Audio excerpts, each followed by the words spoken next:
Well, normally I'd say we're here in sunny Caan, but today it's not quite as sunny as it normally is, which is why we're today inside the boat rather than sitting outside the boat and admiring the amazing views of Caan. Today it's very cold.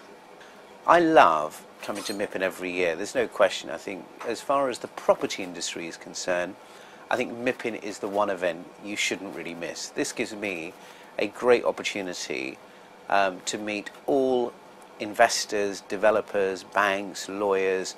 I mean, literally, I'm back to back with appointments and meetings for 3 full days.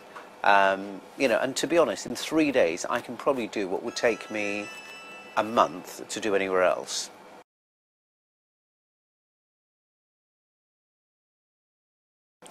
Last time when I was here, we just launched our residential development business, which was HB Real Estate, which I must admit has done extremely well. We've recently acquired an amazing residential property in Knightsbridge, actually on Brompton Road itself. And the project we were launching was where I was going to be investing now predominantly in the residential market. And we bought this fabulous opportunity where we're going to be developing a property. It's pretty unrefurbished, it hasn't been on the market for nearly 80 years. So it's one of those very sought after locations, and we estimate bringing that on the market, it's about a 10,000 square foot residential home, which after refurbishment to a very high specification, we plan to bring that on the market towards the end of this year, around 35 million. We're seeing some amazing opportunities.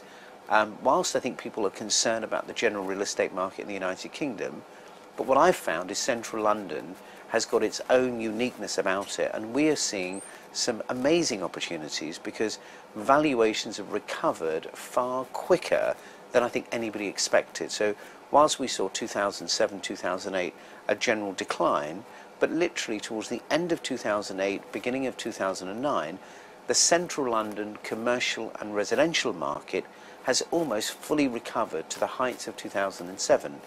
There was a transaction literally I saw last week where a property in central London was sold at sub 3% yield.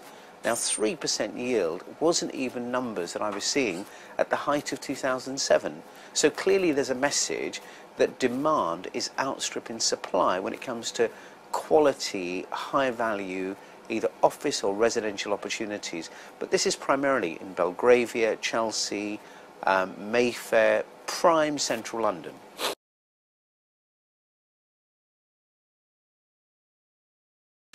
I think one of the things that I have found quite interesting is because of the general unrest, predominantly in the Middle East, what tends to happen is markets like central London are where people, I think, see a flight to security. So where people are being concerned about unrest generally, they want to really invest their money where they feel reasonably comfortable.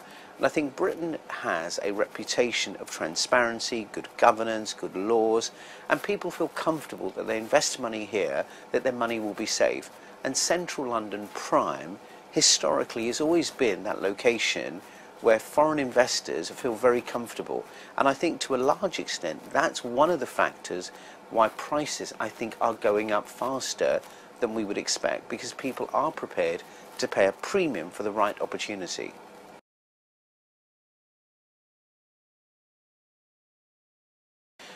I must admit, I think this particular government has done an exceptionally good job in encouraging entrepreneurialism and also enterprise. David Cameron recently made a speech on Sunday where he came out and said that there was a war against the bureaucrats because local government right now is not supporting business, it's not supporting enterprise, and we need to relax some of the red tape and the bureaucracy that exists in entrepreneurs starting businesses. And David came out and made a very clear statement saying that he would now pledge £2,000 to each entrepreneur who was looking to start a business, because nowadays technology plays such a fundamental role in business, and to maybe help getting advice to how to start a business or maybe designing your website, there'll be £2,000 made available. And although we may say, is £2,000 enough to launch a business, to me, business and enterprise is the key action for the day.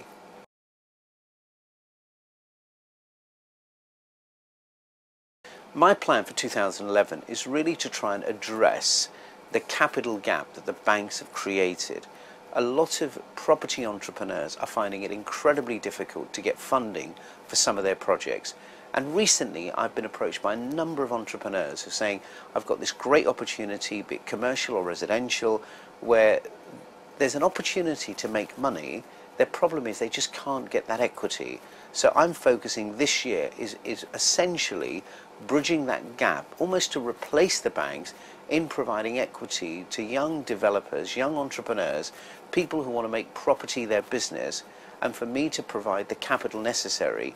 With some of the activity that I've seen, I'm actually quite excited about launching my own fund, which will be the kind of Property Entrepreneurs Fund, and almost to create like a Dragon's Den concept, where an entrepreneur comes to me who's got a great idea, a great business proposition.